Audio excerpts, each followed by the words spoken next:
Behind the gates of Balmoral, a quiet storm was brewing. A family gathering meant to heal the monarchy's fractures instead exposed them.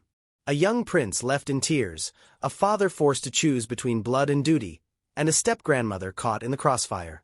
Tonight, we take you inside the moment Prince William drew a line that may change royal history forever. Before we begin, make sure to hit subscribe and turn on notifications for more exclusive insights from inside the royal family. The sun hung low over the rolling Scottish Highlands, painting Balmoral's grounds in soft gold. Tartan blankets were spread meticulously across the lawns, tea sets polished to a shine, and corgis darted excitedly between the children. On the surface, it was a perfect family afternoon, a serene scene reminiscent of centuries of royal tradition. But beneath the smiles, whispers and unspoken tensions lingered.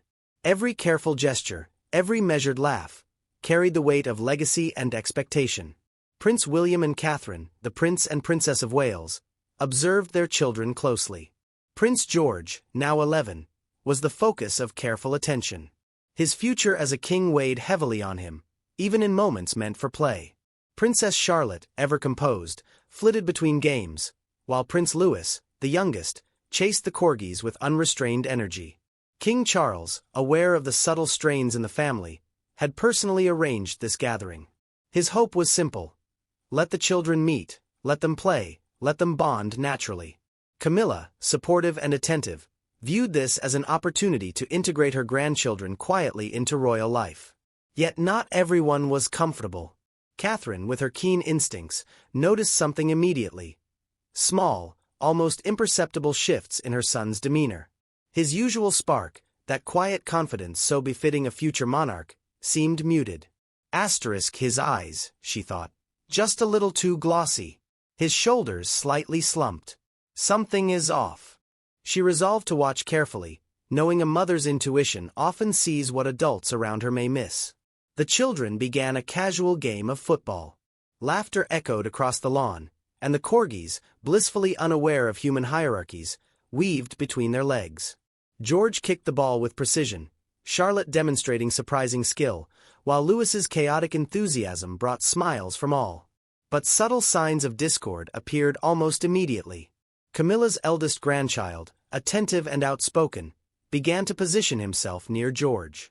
Onlookers later noted that his remarks carried a sharper edge than typical play. Innocent games, it seemed, were beginning to show cracks. "Why do you walk like that?" one comment reportedly drifted through the air. "Do you think you're better than us because of your little crown?" another whispered, with a kind of sarcasm that can sting when delivered to a sensitive child. William, watching from a discreet distance, noticed George's reaction, a brief glance down, a slight tremor in his hand. Yet, in the presence of other adults, the boy masked his discomfort, as children often do. Catherine approached George quietly, bending to his level. "Are you all right, darling?" she asked softly. Her voice, warm and unhurried, carried a mother's comfort. George hesitated, then spoke in the innocent, unfiltered way only a child can. He recounted the teasing, not as random fun, but as pointed, targeted remarks.